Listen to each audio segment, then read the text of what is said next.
Please welcome Nancy Speidel to present our 11th session for day 3.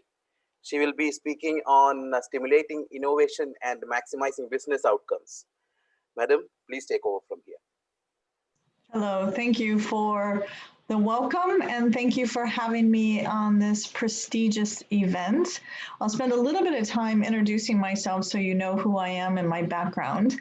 I have spent 27 years in information technology in high tech, which was Intel. So I spent 15 years in Intel. And then I moved to oil and gas and spent another 12 years at BP.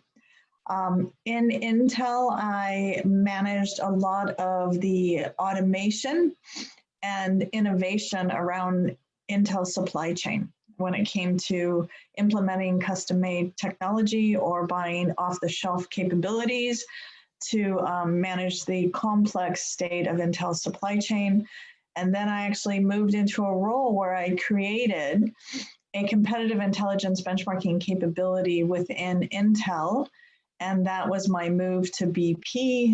They actually hired me away to create the same type of capability at BP. So I spent a lot of years actually working on the front lines of the technology and the innovation and the creativity of designing solutions. Also then moved into senior level leadership roles in management and more of a strategic capacity. Through that, I was one of a few women that were actually in IT and actually one of a few women that made it to senior level leadership positions. And I got really involved in the diversity and inclusion programs within BP, as a matter of fact, championing them within our IT organization. I also created a couple of organizations for the work that I did in competitive intelligence. And obviously through my work, I traveled internationally and found myself in Saudi Arabia on many occasions in engagements with Aramco and Aramco's IT organization. And I also was one of the co-founders of GROW, Gulf Region Organization for Women. And so I'm very actively involved in moving the conversation forward and driving the agenda for more women in technology. And I'm going to talk about how we stimulate innovation and maximize business outcomes. And if I can actually get my slides to move, that would be better. There we go. So right now, companies and countries all around the world are talking about gender diversity and inclusion. And it's such an important topic, and it's especially an important topic in information technology. And I want to actually talk about why they're having this conversation. So everybody says diversity and inclusion because it's, improved economic and social impact, but there's so much more to it. If you actually want to stimulate innovation and maximize business outcomes and improve social standards, you're going to actually want to bring more women into this equation. And I spent all those years as a benchmarking and competitive intelligence leader. And so I like using data and facts and information to demonstrate and tell stories. So that's what we're going to do. We're going to walk through some information about why women actually create more profitability and bring more business value to outcomes, and why they're so important in the world of information technology when we need to actually tackle the world business and social challenges of the future. So if I keep moving, I do want to start with a quote. I want to start with a quote, and I'm going to actually read it. And this quote comes from Ban Ki-moon, and he was the former UN secretary for the United Nations. And I'm just going to read it verbatim. And it says, countries with more gender equality have better economic growth. Companies with more women leaders perform better. Peace agreements that include women are more durable. And parliaments with more women enact more legislation on key social issues such as health, education, anti-discrimination, and child support. And from his point of view, the evidence is clear, and from the point of view of many companies and countries, equality for women means progress for all. And so I'm going to spend just a moment and talk about the economic impact, because everybody's talking about this, right? What is the economic impact of bringing women into the workforce? And when they think about economic impact, they think about, the more women work, the more money they have, the more money they spend, the more money they contribute to the economy. And when you put this into terms, McKinsey actually did a study, and they said, what if we could reach gender equality by 2025? Now that's even more aggressive than Vision 2030, right? So they just did a study. What would happen if we could do that? And if across the world we could reach gender equality, we would contribute $28 trillion into the GDP of the world. That's equivalent to the US and China economies. But that's not realistic. That's not going to happen. As a matter of fact, we're all struggling just to get to the 2030 vision because these are big goals. So then they looked again and they said, well, what if we could actually, for every region, for the country that was the furthest along on the journey of gender equality, if we could move the other countries to that level, what would that do to the GDP? And that would actually introduce $12 trillion into the world economy just by raising to the highest level within a region. So the conversation around economic stimulus that women will bring by coming into the workforce is based around these numbers. But I want to change the conversation because it's not just about women contributing and spending money.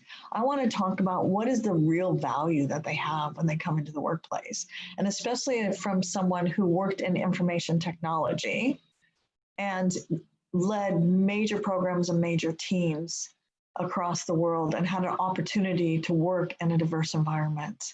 So I'm going to share a few other data points. And one is a data point that was done by McKinsey as well. And this one actually looked at companies that had more women in executive teams and what happened to the performance of those companies. And what they found is that diversity added profitability and value creation for those companies.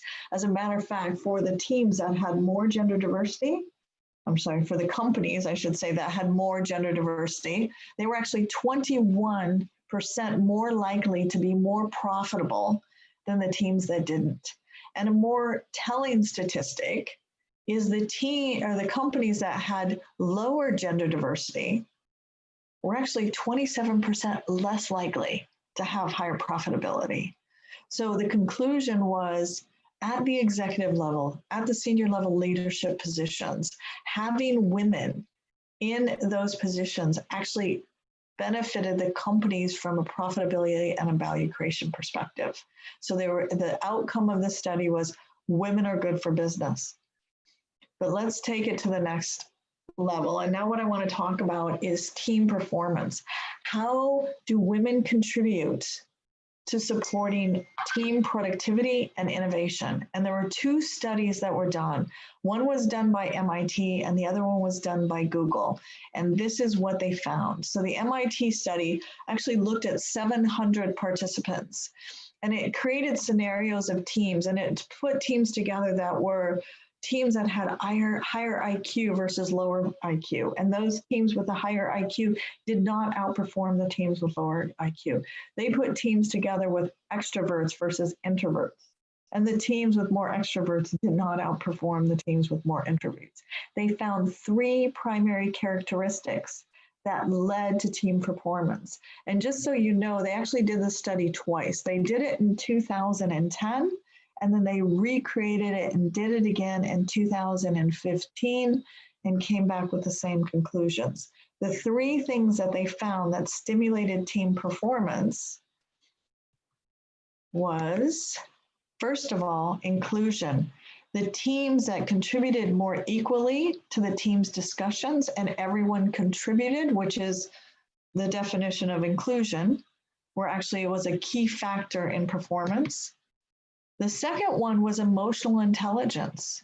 The teams that actually could read the complex emotional states from their stakeholders, from their other team members, from their internal management structure to their customers and partners, those were the teams that actually had a competitive edge because of their emotional intelligence. And the third factor is actually the teams with more women outperform the teams with more men. Now, I'm not talking about the teams that had all women outperform teams that had all men, because that absolutely was not the case. But the teams that actually had a little bit higher than a 50-50 split with the women actually were the teams that were the high performing. So inclusion, emotional intelligence, and diversity were what actually led to high performing teams. Now, a couple years back, Google did a study, and they spent actually 2 years looking at what made high performing teams in their environments as well. And they came out with 5 factors, but the last one, which is psychologically safety, that was by far the most important as far as team performance. And that factor looked at a lot of the things that the MIT study found is being able to contribute equally, having emotional intelligence, being good listeners, creating a safe zone, and having diversity within the mix of your teams. And what both of these studies concluded was women and feminine leadership traits enhance team performance to generate better outcomes. So diversity, as far as gender equality, is not just a nice thing to do. It's not just a thing to do to actually increase your economic performance within your company or within your country. It's actually imperative for business outcomes. It's imperative to improve team performance, imperative to add profitability, and it's imperative to actually create an inclusive work environment where everyone thrives, not just women, but everyone thrives. So now I'm actually going to talk a little bit about the difference between feminine and masculine leadership traits. Now, this is, when I say feminine and masculine, I'm not necessarily talking about women versus men, because some women can have masculine traits and some men can have feminine traits, but it's more typically aligned that feminine traits are more characteristics of women and masculine traits are more characteristics of men, but it is typical. And obviously there's a range and a spectrum of how we show up and what our work styles are. But what this study looked at, and this is done by Forbes and some other research around feminine leadership secrets was the study. And what they looked at is what are the key leadership traits that you need to have to actually be effective as a leader. And if you look to the left, you'll see the most important traits. And then as you move the right, the less important traits. And you can see kind of how they're judged. But we're looking at how do you empower others, the confidence in your communication style, good listeners. And what they found is through this variety of traits that you need to have to be an effective leader, some are more characteristics of women and others are more characteristics of men. So when we think about women, the ability to empower others, a good listener, high standards of ethics and integrity, work ethics. When we look at men's traits, they are masculine traits. They tend to be a very confident communication style, result decision-making, personal discipline, and conviction of beliefs. But what the study found is it wasn't one style or the other that provided the impact. It was the combination of bringing both into that leadership perspective and into how we lead teams, how we lead initiatives, how we lead transformations, how we lead to, generate the outcomes we need to solve the problems of the future, is really based on the combination of both these feminine and masculine leadership styles. So the other thing I want to talk about, and I'm moving through this pretty quickly and then we'll open up for questions, is workplace behavioral traits. It's really important to understand that women and men will show up differently in the workplace. And again, these masculine and feminine behavioral traits is a spectrum. And so women tend to be more on the right, where men tend to be more on the left. But you can be anywhere in the spectrum, right? So as a woman, you can actually show up with more masculine behavioral traits or vice versa. But these are typically aligned. And so what I want to do is kind of walk through each of these so that we understand that the work styles between these masculine and feminine behavioral traits are different and that we don't see each other in our own image. And we understand that these differences are there and they're important to recognize so we can address the biases we might bring. And it's very important to understand the value each of these traits brings in their own right. So we're going to start with risk taking. And men tend to be more risk takers, and women tend to be more risk aware. And there's a story that's now told quite widely that puts this into really clear perspective. But many of you will remember the financial crisis that happened in 2008, where the banks collapsed and caused a ripple effect across the world. And it took us, almost a decade to come out of that financial crisis. The first bank to fall was Lehman Brothers. And in hindsight, looking back, they say if the bank was Lehman's sisters, it wouldn't have fallen. Women would not have made the decisions that took those types of risks that created a house of cards for those companies to fall apart. And so the answer to the outcome we needed was we needed to have women also at the seats of the tables that were making those high risk decisions to give a balance from risk taking to risk concern or risk awareness. And so it's not all women at the table and it's not all men at the table, but it's a combination of both, bringing those 2 points of views so we end up with the better outcome that actually gives us the balance we need. Men tend to, or masculine behaviors tend to be more achievement driven, where women tend to be more purpose driven. And I think that one actually speaks for itself. Women are, and that also speaks to the fact that when you look at social improvements within society, women are the biggest drivers in those areas because of that purpose-driven part that we bring to bear. And there's a lot of great men that are also very purposeful, and they also do for others and do for society. That's, and those are role model men that we actually need to actually support and showcase. But it's also, when you look at the data and the numbers behind it, the majority of those social initiatives will be supported by and driven by women. When we think about confidence, men get their confidence much earlier in life than women. Now, some women are born confident. I certainly wasn't one of those women that was born confident. I had to grow into my confidence. And so the message here is when you're looking at younger talent, because a lot of the time when you start looking at talent in the pipeline of who's coming up, who's the movers and shakers, you look in that age group of in the 20s and that early talent that comes in. And men will show up quite quickly in that age group, where women actually might show up a little bit later. You need to give them a little bit of time to actually, build their confidence into these new work environments that they haven't been into, engage in a way that they haven't. And so women, you don't want to overlook women in their later years in their career, especially because women have, the years of motherhood, and when they come through those years, they actually come through in a really powerful place. So they're saying don't overlook women in their middle ages as far as the talent pipeline, because if you do, you're going to overlook some amazing talent. Men or masculine behaviors tend more to have career goals, and women have career paths.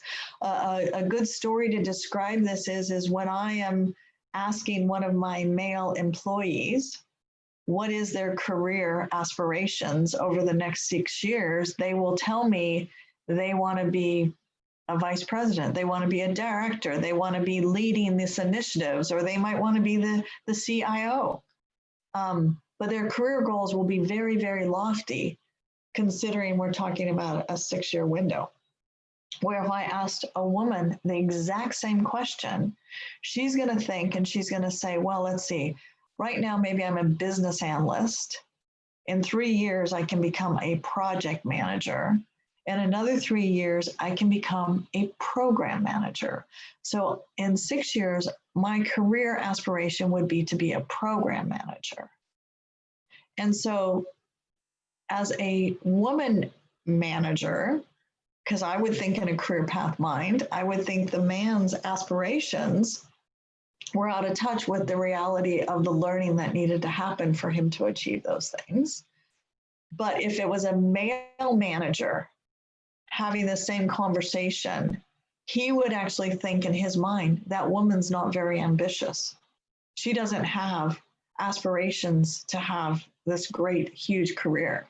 And so it's really important that we understand how women and men will differ in these conversations, so we understand we don't bring our biases to judge people on how they show up in their career path versus career goal.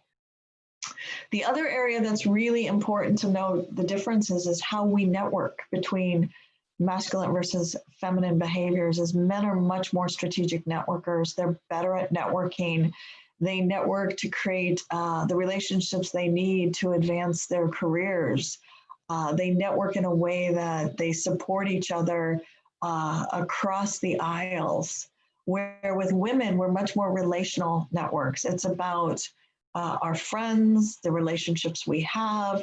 We actually don't look outside those networks to say, how can we be more thoughtful in the relationships we build for the doors that we need help opening for our careers? And this is an area where women need to think differently and learn from how men network, and actually adjust their networking styles to go outside those relational safe places, and also how they support other women as well. The other thing that's very different in the styles is it's much more easy for men to be self-promoting, where women are more reflective on self-development. Some women have a harder time introducing themselves and stating their accomplishments and what they've done. They'll be much more humble in the way they talk about themselves, or they talk about their accomplishments. And so this is another area where women need to learn from men, because men do this much better than we do.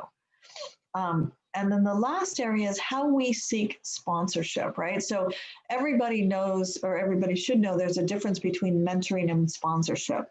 Mentoring is where you ask someone to really mentor you and help you with, developing yourself, helping you think differently, having different perspectives. So mentorship is really about that support. But sponsorship is looking for those people that are in senior positions and can help you advance your career. And men do this much better as well. Men will look to, who are those people that I need to have those relationships with? And when they have those relationships, it's easier for them to ask for that career support. Can you help me get to this level? Can you help me make this connection? Can you help me advance here? Where women will actually then use those sponsorship relations to say, what can I do better?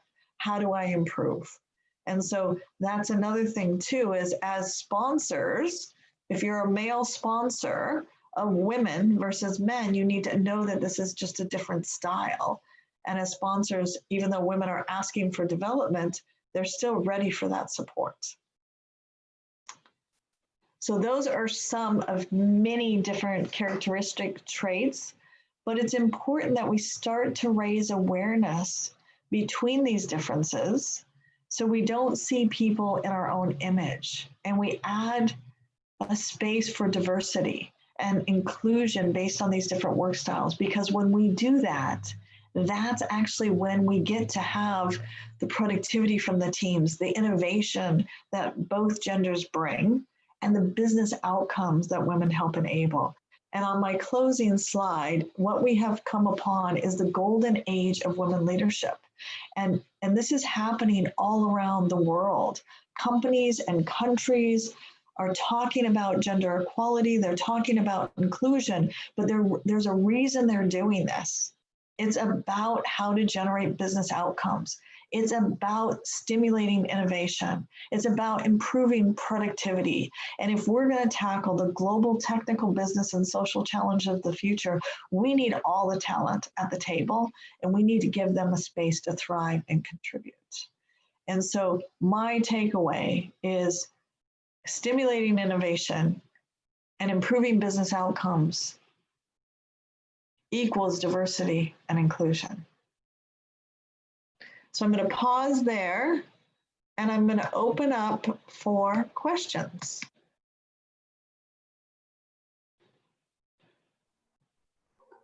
Thank you very much, Nancy, for the professional presentation. We learned a lot from the content, and it's really very impressive to understand that it is not a competition between men and women, rather than integration between both. And it's continuity and support from both sides, men and women at the same time. My question to you, do you think that it is important for companies or organizations to apply such a test to understand more about behavioral intelligence that requires growth and productivity within the team who are going to compose the progress of for the company or the community? Thank you. Absolutely, absolutely. And I think this goes beyond just women and men. I think this also goes into skill sets. And I'm actually talking tomorrow in STEM versus STEAM, because it's not just do we need men and women with, you know, the technology background. We also need the diversity of thoughts, diversity of experiences, and diversity of skill sets. And creativity is a big part of this, how we think, how we show up. And when we have this broad-based diverse team that's inclusive, that's when you're going to get your biggest, you know, benefits. The other thing that I want to mention is in context to artificial intelligence is we have to be really careful that we don't build biases into artificial intelligence, right? And so having diverse teams, challenging every single bias that could actually be built into artificial intelligence is critical. It's not a nice to have, it is a must have. And so the team dynamics actually is going to affect the output of the product that we deliver. And so it's crucial that we actually do our due diligence up front in setting up these teams to be successful. Fantastic. What would you advise for the percentage within a team between men and women? I think that, you know, I would actually go 50-50, right? I mean, if you go 50-50, and that's kind of what the data, the MIT study proved, it's really that 50-50 balance. But even within that 50-50 balance, you're going to want variety within that, right? You might want different ethnicities, you might want, you know, international versus local. You might want actually art and design, because when you go into artificial intelligence and you start dealing with artificial, you know, augmented reality, all of this stuff, you need creativity, right? And so my background, actually, even though I spent 27 years in information technology, my interest into Intel was as an artist. They hired me to draw pictures. The next thing I started doing for them is designing software. And I actually designed a ton of software that ran Intel's supply chain coming from as an artist, right? And so we, you know, we need a variety. We need the strong technical skills, the STEM skills. We also need diversity as far as thought and creativity. We need diversity in gender, because the dynamics of the team is so important. If we have everybody that looks the same, has the same educational background, and has the same view of the world, we're going to only solve a small problem. We need to actually, if we're going to solve the big problems, we need to have, you know, this global perspective sitting in and contributing to that team. Thank you. Beautifully articulated. Thank you very much. Anybody would like to interact with the question?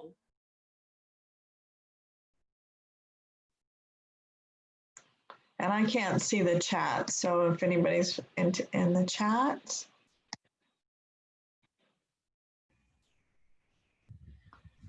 I would like to, it's really more of a comment than a question, that recently in Saudi Arabia, there has been a gender equality in the salaries, which we're very proud. about. This is something recent, and then also in the human rights, um, if you will, society or whatever it is they call it. They actually chose 13 women to be part of the, in the board, which is actually exactly half of the board members. So they had equality also in the gender. So we're really very proud of that. I think, we're taking big steps. I know to the west it seems like little steps, but knowing where we are and when the education started for the females, which was in 1960, I have always felt as a Saudi woman, even though I've lived most of my life abroad, that we have really taken leaps. But it's really difficult for people usually from outside to see this.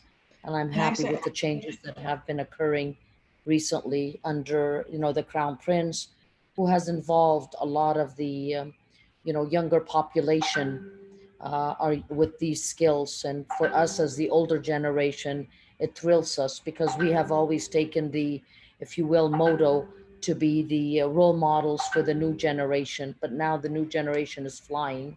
And this is something we had missed, especially as females, not having a role models at that point. So I just wanted to comment on that because it really fits into what you are actually, what you gave so, elegantly and very articulate in everything you mentioned in your wonderful lecture. thank you. And Professor Salwa, I am so proud of Saudi as well. I mean, I just recently reposted that news that the law for equal pay has come out in Saudi on my LinkedIn account, stating that they've just jumped leaps and bounds above the US. We can't even get that law enacted here. And there's so many other countries around the world that cannot. So I see the movements that's happening in Saudi, and it's the pace and the scale that's happening is really a role model for the world, right? Other countries need to advance their gender equality agenda, and they can look to Saudi Arabia as a way to do it. I mean, the 2030 vision, the three pillars that are out there are fundamentally underpinned by gender equality. And I've been working in Saudi for many years, since 2014, and I've seen the amazing movement as well. And I also know the great talent of Saudi Arabian women, and it's wonderful that that's now getting showcased across the world as well. So I too am proud of the advancements that Saudi Arabia has implemented. So thank you for sharing that. It's an important point.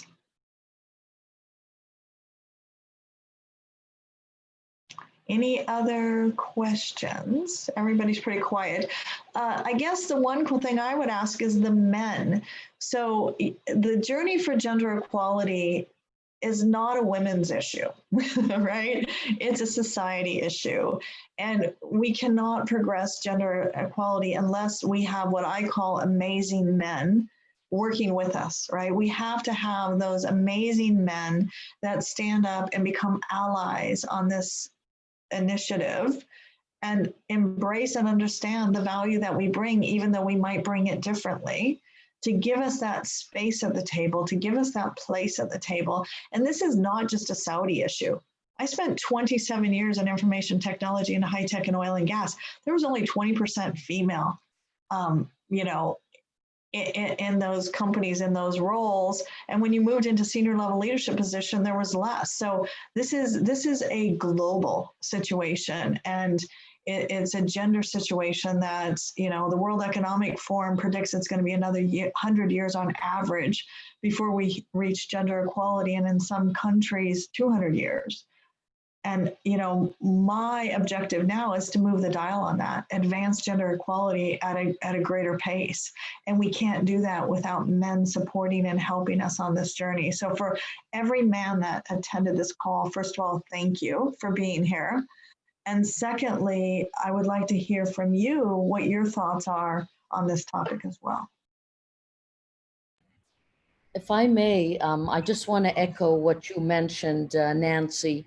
I know that when we were chosen for the first time in the Shura Council, being 20%, 30 females, and we had no idea what we were up against. And the men had been ahead of us, you know, for many, many years.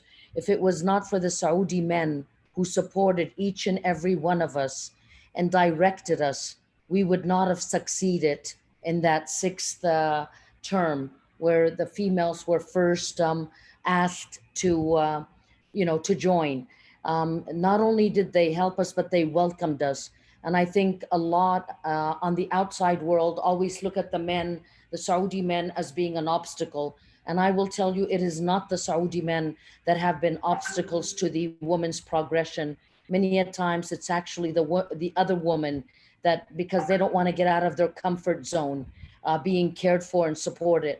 So again, when I look at the Saudi men, I always say, had it not been for the Saudi men, I don't think us females would have progressed to that extent.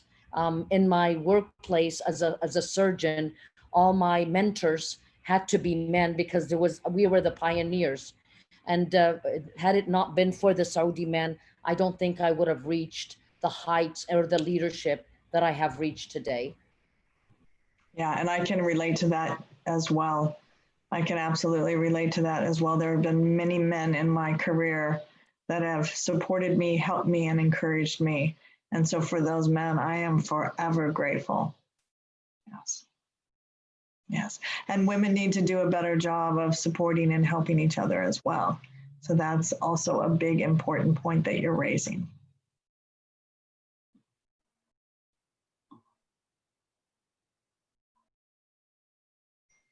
Any other questions?